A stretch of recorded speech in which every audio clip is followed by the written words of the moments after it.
Hi hello ವೀಕ್ಷಕರೇ, ನಿಮ್ಮ ಯಶಸ್ಗೌಡ YouTube channel ವೀಕ್ಷಿಸುತ್ತಿರುವ ವೀಕ್ಷಕರಿಗೆ ನನ್ನ ನಮಸ್ಕಾರಗಳು. ಇವತ್ತಿನ ವಿಷಯ ಏನಂದ್ರೆ ರಾಜೀವ್ ಗಾಂಧಿ ಆಶ್ರಯ ಯೋಜನೆ. ಈ ಮನೆ ಇನ್ನ ನಿಮಗೆ ಕೈಗೆ ಬಂದಿದ್ಯಾ? ಇನ್ನೂ ಬಂದಿಲ್ಲ. ಕೆಲವ್ರಿಗೆ ಬಂದಿದೆ, ಕೆಲವ್ರಿಗೆ ಬಂದಿಲ್ಲ. ಅದರಲ್ಲಿ ಈ BBMP ಸಬ್ಸಿಡಿ ಮತ್ತೊಂದು ಅಂತ ಓಡಾಡ್ತಿರೋ ಜನಗಳಿಗೆಲ್ಲ ಇವತ್ತು ಈ ಯಶಸ್ಗೌಡ ಚಾನಲ್ ಅಲ್ಲಿ ಕ್ಲಾರಿಟಿ ಕೊಡಬೇಕು ಅಂತ ಅನ್ಕೊಂಡಿದ್ದೀನಿ. ವೀಕ್ಷಕರೇ, ನಿಮ್ಗೆ ಆಲ್ರೆಡಿ ಗೊತ್ತಿರೋ ತರ ಈ ಮನೆ ಲೋನ್ ಪ್ರೊಸೆಸಿಂಗು ನಡೀತಾನೆ ಇದೆ. ಅದರಲ್ಲಿ ಅರ್ಧ ಜನ ಲೋನ್ ಮಾಡಿಸಿದ್ರೆ ಇನ್ನು ಅರ್ಧ ಜನ ಲೋನ್ ಮಾಡಿಸಿಲ್ಲ. ಅದು ಎಲ್ರಿಗೂ ಗೊತ್ತಿರೋ ವಿಚಾರ. ಈ ಫಲಾನುಭವಿಯಲ್ಲಿ ನಾನು ಒಬ್ಬ ಇಲ್ಲಿ ಅಪ್ಲೈ ಮಾಡಿರುವಂತ ಫಲಾನುಭವಿನೇ. ನಾನು ಬ್ಯಾಂಕಲ್ಲಿ ನನ್ನ ಡಾಕ್ಯುಮೆಂಟ್ ಎಲ್ಲ ಕೊಟ್ಟು ನನ್ನ ಸ್ಯಾಲರಿ ಸ್ಲಿಪ್ ಎಲ್ಲ ಕೊಟ್ಟು ಆಲ್ರೆಡಿ ಇಲ್ಲಿಗೆ 1 ಮಂತ್ ಆಗಿದೆ. ನನಗೂ ಕೂಡ ಇನ್ನ ಈ ಲೋನ್ ಪ್ರೊಸೀಜರು ಮುಗ್ದಿಲ್ಲ. ಓಕೆ ವೀಕ್ಷಕರೇ, ಈಗ ಈ ಲೋನ್ ಪ್ರೊಸೆಸ್ಸು ಮತ್ತೊಂದನ್ನೆಲ್ಲ ಪಕ್ಕಕ್ಕಿಟ್ಟು ಮಾತಾಡೋಣ. ಈ ಪಕ್ಕಕ್ಕಿಟ್ಟು ಮಾತಾಡೋದಾದ್ರೆ, ನಾವು ಮನೆ ಅಪ್ಲೈ ಮಾಡಬೇಕಾದ್ರೆ ನಿಮಗೆ ಗೊತ್ತಿರೋ ರೀತಿಯಲ್ಲಿ ನಾವು ಬಡವರು ಅಂತ ತೋರಿಸ್ಕೊಳಕ್ಕೆ BPL ಕಾರ್ಡು, ಮತ್ತೆ ನಾವು 5 ವರ್ಷದ ವಾಸ ದೃಢೀಕರಣ ಪತ್ರ ಹಾಗೂ ಜಾತಿ ಆದಾಯ ಪ್ರಮಾಣ ಪತ್ರ ಇವೆಲ್ಲ ಕೊಟ್ಟು ನಾವು ಮನೆಗೆ ಅಪ್ಲೈ ಮಾಡಿದೀವಿ. ಈಗ ಅಪ್ಲೈ ಮಾಡುವಂತ ಸಂದರ್ಭದಲ್ಲಿ ಇವೆಲ್ಲ ಬೇಕಾಗಿದ್ದಂತ ಈಗ ಕಾವೇರಿ ಭವನ ಆಶ್ರಯ ಯೋಜನೆ ಏನಿದೆ ಅಲ್ಲಿಗೆ ಸೇಲ್ ಡಿಡ್ ಅನ್ನೋ ಒಂದು ಆಪ್ಷನ್ ಕೂಡ ಇದೆಯಂತೆ. ಅದು ಮೊನ್ನೆ ಅಷ್ಟೇ ನಮಗೂ ತಿಳಿದು ಬಂದಿದೆ. ಈಗ ಸೇಲ್ ಡಿಡ್ ಅಲ್ಲಿ ನಮಗೆ ಕೊಟ್ಮೇಲೆ ನಾವು ಮನೆಯನ್ನ ಸೇಲ್ ಮಾಡ್ತಾ ಇದೀವಿ ಅಂದಾಗ ಆ ಸೇಲರ್ಸ್ ನಾವು ಸೇಲ್ ಮಾಡಿದಾಗ ಬೈಯರ್ಸ್ಗಳು ತಗೊಬೇಕಾದ್ರೆ ಅವ್ರಿಗೆ ಈ ತರ ಎಲ್ಲ ಅನ್ವಯಿಸಲ್ವಾ? ಅದಕ್ಕೆ ಉತ್ತರ ನೀವೇ ಕಮೆಂಟ್ ಮುಖಾಂತರ ಕಮೆಂಟ್ ಮಾಡಬೇಕು. ಈಗ ಇದನ್ನ ಬಡವರಿಗೆ ಕೊಟ್ಟಂತ ಮನೆ ಇದು ಮಾರಾಟದ ಮನೆ ಆಗೋಗಿದೆ. ಈ ಮಾರಾಟದ ಮನೆ ಬಗ್ಗೆ ನೀವು ಏನಂತ ಹೇಳ್ತೀರಾ? ಈ ಇದನ್ನು ಕೂಡ ನೀವು ಕಮೆಂಟ್ ಸೆಕ್ಷನ್ ಅಲ್ಲಿ ಕಮೆಂಟ್ ಮಾಡಿ ತಿಳಿಸಿ. ನನ್ನ ಅಭಿಪ್ರಾಯ ಏನು ಅಂದ್ರೆ, ಈ ಸರ್ಕಾರ ಕೊಟ್ಟಂತ ಮನೆ, ಬಡವರು ಕೊಟ್ಟಂತ ಮನೆ ಈಗ ಮಾರಾಟದ ಮನೆ ಆಗಿರೋದಕ್ಕೆ ಕಾರಣ ಏನು ಅಂದ್ರೆ, ಸರ್ಕಾರದಲ್ಲಿ ದುಡ್ಡಿಲ್ಲ. ಈಗ ನೀವು ತಮಿಳ್ನಾಡು, ಆಂಧ್ರ ಪ್ರದೇಶ ಎಲ್ಲ ಕಡೆ ತಗೊಂಡ್ರೆ ಈ ಮನೆನ ಫ್ರೀಯಾಗಿ ಕೊಡ್ತಿದ್ದಾರೆ. ಮನೆನ ಆಲ್ಮೋಸ್ಟ್ ಅಲ್ಲೂ ನಮ್ಮ ಸರ್ಕಾರ ಹಿಂದಿದ್ದಂತ ಸರ್ಕಾರಗಳೆಲ್ಲ ಈ ರಾಜೀವ್ ಗಾಂಧಿ ಆಶ್ರಯ ಯೋಜನೆ ವತಿಯಿಂದ ಸೈಟ್ಗಳನ್ನ ಕೊಟ್ಟು ಅಲ್ಲೂ ಕೂಡ 1 ಲಕ್ಷಕ್ಕೆಲ್ಲ ಮನೆ ಫ್ರೀಯಾಗಿ ಕೊಟ್ಬಿಟ್ಟಿದೆ. ಈಗ ನಮಗೆ ಕೊಡ್ತಿರತಕ್ಕಂಥದ್ದು ಅಪಾರ್ಟ್ಮೆಂಟಲ್ ಮನೆ. ಈ ಅಪಾರ್ಟ್ಮೆಂಟಲ್ ಮನೆ ಕೊಟ್ಟಂತ ಈಗಿನ ಸರ್ಕಾರ, ಬಟ್ ನಾವು ಅಮೌಂಟ್ ಕಟ್ಟಿರೋದೆಷ್ಟು? 1,50,000 ಕಟ್ಟಿರೋ 50,000 ಕಟ್ಟಿದ್ದಾರೆ. ಅದಕ್ಕೆ ತಕ್ಕಂತೆ ಅಲ್ಲಿ ಕಾಮಗಾರಿ ಕೂಡ ಇದೆ. ಈ ಕಾಮಗಾರಿನ ನೀವ್ ಯಾರಾದ್ರೂ ನಿಂತಿ ಮಾಡಿಸಿದೀರಾ? ಈ ಕಾಮಗಾರಿ ಯಾವ್ಯಾವ ಮೆಟೀರಿಯಲ್ ಹಾಕಿದ್ದಾರೆ ಅಂತ ನಿಮ್ಗೆ ಗೊತ್ತಾ? ಇಲ್ಲ ನೀವೇನಾದ್ರೂ ಹೋಗ್ಬಿಟ್ಟು ನಿಮ್ಮ ಸ್ವಂತ ಮನೆಗೆ ಕ್ಯೂರಿಂಗ್ ಮಾಡಿದೀರಾ? ಒಂದು ಸ್ವಂತ ಮನೆ ನೀವು ಕಟ್ಟಿದ್ರೆ ಅದಕ್ಕೆ ನೀವೇ ನಿಂತು ಕ್ಯೂರಿಂಗ್ ಮಾಡ್ತೀರಾ, ಅದಕ್ಕೆ ಒಳ್ಳೊಳ್ಳೆ ಮೇಸ್ತ್ರಿನ ಕರ್ಕೊಂಬತ್ತೀರಾ, ಅದಕ್ಕೆ ಒಳ್ಳೊಳ್ಳೆ ಪ್ರಾಡಕ್ಟ್ ಹಾಕ್ತೀರಾ.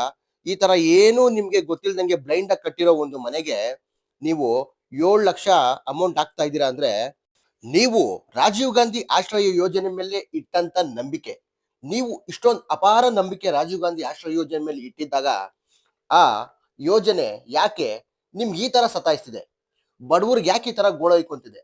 ಆ ಇದು ಕೂಡ ಕಮೆಂಟ್ ಬಾಕ್ಸ್ ಅಲ್ಲಿ ಕಮೆಂಟ್ ಮಾಡೋ ಮುಖಾಂತರ ತಿಳಿಸಿ ಅಂತ ಹೇಳ್ತಾ, ವೀಕ್ಷಕರೇ, ಒಂದು ಬೇಜಾರ್ ಸಂಗತಿ ಏನು ಅಂದ್ರೆ, ರಾಜೀವ್ ಗಾಂಧಿ ಆಶ್ರಯ ಯೋಜನೆ ವಸತಿ ಸಚಿವರಾದಂತ ಜಮೀರ್ ಅಹಮದ್ ಅವರು, ಅದರಲ್ಲೂ ಅಕ್ಕಪಕ್ಕ ಕ್ಷೇತ್ರದ MLAಗಳು ಇವರೆಲ್ಲಾ ಬಂದು ಇಷ್ಟೆಲ್ಲಾ ಮಾತಾಡುವುದ್ರು, ಅಪ್ಲೈ ಮಾಡಿರುವಂತ ಫಲಾನುಭವಿಗಳಿಗೆ ಒಂದು ನ್ಯಾಯ ಸಿಗ್ಲಿಲ್ಲ.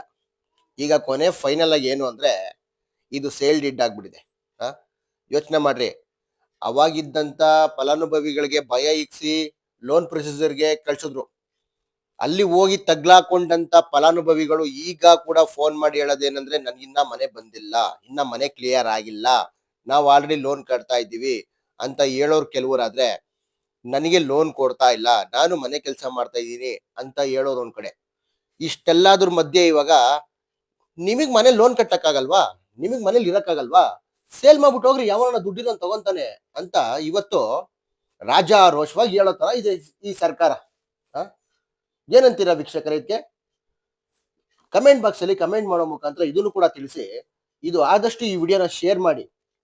ಇವತ್ತು ಸೇಲ್ ಡಿಡ್ ಮಾಡ್ಕೊಂಡು ಹೋಗ್ರಿ, ನೀವು ತೊಲಗ್ರಿ ಬಡವರು ಅನ್ನೋ ಲೆವೆಲ್ಗೆ ಕಾವೇರಿ ಭವನ ಥಿಂಕ್ ಮಾಡಿ ಇದೆ ಅಂದ್ರೆ ಯೋಚನೆ ಮಾಡ್ಬೇಕಾಗಿರೋ ವಿಚಾರ ಇದು. ಈ ವಿಡಿಯೋನ ಶೇರ್ ಮಾಡಿ. ವೀಕ್ಷಕರೇ, ಮತ್ತೊಂದು ವಿಚಾರ, ಈ ತರ ಸ್ಕೀಮ್ಗಳಿಗೆ ಮತ್ತೆ ಹೋಗೋರು ಯಾರು ಇದ್ರೆ ದಯವಿಟ್ಟು ಅವ್ರನ್ನ ತಪ್ಪಿಸಿ ನೀವೇ. ಇದು ಸ್ಕೀಮ್ ಅಲ್ಲಪ್ಪ, ನಿನ್ನ ಹಿಡಿಯಕ್ ಹಾಕಿರೋ ಟ್ರ್ಯಾಪು, ನಿನ್ನ ಸಾಲ್ಗಾರನ್ ಮಾಡಕ್ ಹಾಕಿರೋ ಟ್ರ್ಯಾಪು ಅಂತ ನೀವೇ ಅವ್ರಿಗೆ ಮನವರಿಕೆ ಮಾಡ್ಕೊಡಿ.